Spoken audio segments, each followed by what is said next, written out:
તો ગુજરાતથી કેટલાક સાંસદોને મંત્રી પદ મળી શકે છે। અમિત શાહને ફરીથી મળી શકે છે મોટી જવાબદારી। મનસુખ માંડવિયાને ફરી મંત્રીમંડળમાં સ્થાન મળી શકે છે।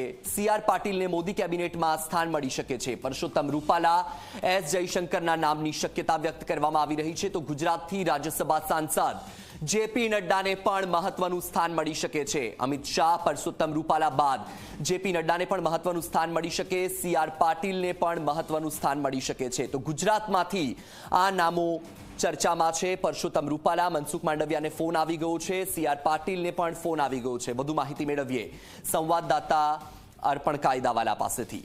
અર્પણ, જે રીતે આજે નરેન્દ્ર મોદી ત્રીજી વખત શપથ ગ્રહણ કરવાના છે, તેની સાથે તમામ લોકોની નજર એ બાબત પર પણ છે કે ગુજરાતમાંથી એવા કયા સાંસદો છે કે જે દિલ્હી જશે, તેમને પણ મંત્રીમંડળમાં સ્થાન મળશે। કેટલાક નામો ચર્ચાઈ રહ્યા છે। મનસુખ માંડવિયાને તો ફોન પણ આવી ગયો છે। શું માહિતી? વસલ, જ્યારે ચૂંટણી યોજાઈ રહી હતી તે દરમિયાન જ રાજ્યભરમાં ચર્ચા હતી અને ખાસ કરીને ભાજપના જે કાર્યકરો છે, જે હોદ્દેદારો છે, નેતાઓ છે, તેનામાં ચર્ચા હતી કે નવી સરકાર, તેમને જે વિશ્વાસ હતો કે નરેન્દ્ર મોદીની સરકાર બનશે, તેનામાં સીઆર પાટીલનું શું સ્થાન હશે।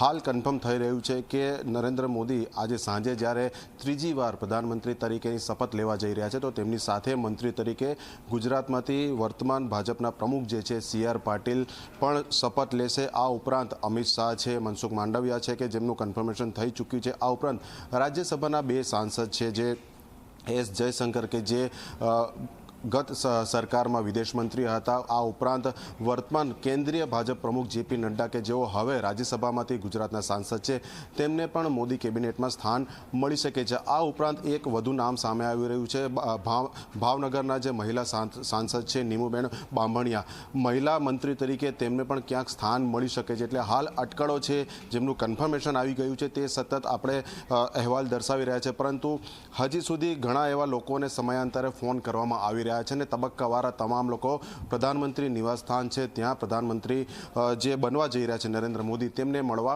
પહોંચી રહ્યા છે। એટલે હાલ ચાય પે ચર્ચા થઈ રહી છે ને જે પ્રમાણે વિસ્તૃત આયોજન કરવામાં આવી રહ્યું છે, ફક્ત ગુજરાતની જ વાત નહીં, દેશભરમાં, કારણ કે આ વખતે ભાજપને સ્પષ્ટ બહુમતી નથી મળી અને ગઠબંધન વિવિધ પાર્ટીઓ સાથે કરવામાં આવી રહ્યું છે। એટલે પાછલી બે સરકારમાં ભાજપની જે સિસ્ટમ હતી, જે ઈચ્છતો હતો ભાજપ તે કરી શકતો હતો, પરંતુ આ વખતે ગઠબંધન ધર્મ નિભાવવાનો છે, સાથી પક્ષોને પણ સાચવવાના છે અને આવનારા સમયમાં દેશમાં વિવિધ જે વિધાનસભાની ચૂંટણીઓ આવવાની છે, તેને ધ્યાનમાં રાખીને પણ કઈ પાર્ટીને કેટલું મહત્વ આપવું, કેટલા મંત્રીઓ બનાવવા અને મંત્રીઓ બનાવ્યા બાદ કયો વિભાગ સોંપવો, આ તમામ બાબતની ઝીણામાં ઝીણી ચર્ચા નરેન્દ્ર મોદી, અમિત શાહ, જેપી નડ્ડા સહિતના ભાજપના જે શીર્ષસ્થ નેતાઓ છે તેમની વચ્ચે થઈ ચૂકી છે અને તે જ પ્રમાણે હાલમાં તેને આખરી ઓપ અપાઈ રહ્યો છે। વિવિધ સાંસદો કે જે જીત મેળવી ચૂક્યા છે તેમને ફોન કરી અને માહિતી આપવામાં આવી રહી છે કે સાંજે તમે પણ મંત્રીપદના જે શપથ છે તે લેવા જઈ રહ્યા છો। એટલે ગુજરાતના જે આપણે નામની વાત કરી તે આટલા લોકો છે ને હજી પણ કેટલાક જે ચહેરાઓ છે તે છેલ્લા ક્ષણે સામે આવી શકે છે। વત્સલ, બિલકુલ, ત્યાર પણ માહિતી સાથે જોડાવા બદલ આભાર। આપની પાસેથી અપડેટ